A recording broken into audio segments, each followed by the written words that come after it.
لما تكوي ملابسك استخدم المكوى، لا تستخدم استشوار أختك. اسمع الكلام. لما تلبس نظارة حطها على عينك، لا تحطها على راسك كأنك برج اتصالات 5G.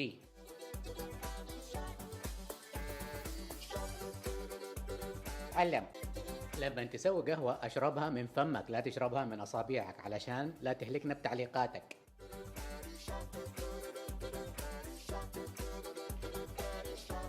لما بتغسل وجهك استخدم غسول وجه، لا تستخدم ملمع سيارات علشان لا تصير اسطبات روز آخر موديل.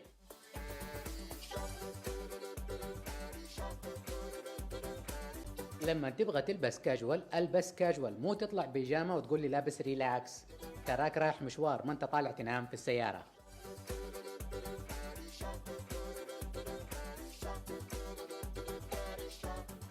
لما بتحط عطر حط شوية، لا تحط كثير كأنك قاعد تعبي بنزين في سيارة رالي.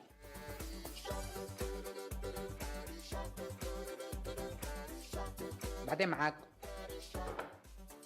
لما تطلع طلعة صور لنا الطلعة، مو تمسك الجوال والكاميرا على تحت وتصور لنا أصابع رجولك اللي كل صباح بلون.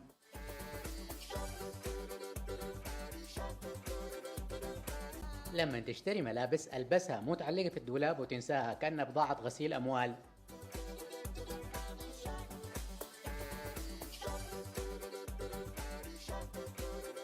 لما تشغلي أغنية في السيارة اسمعيها، مو تقعدي تغني وتجيبي صداع للحلوة اللي جالسة جنبك.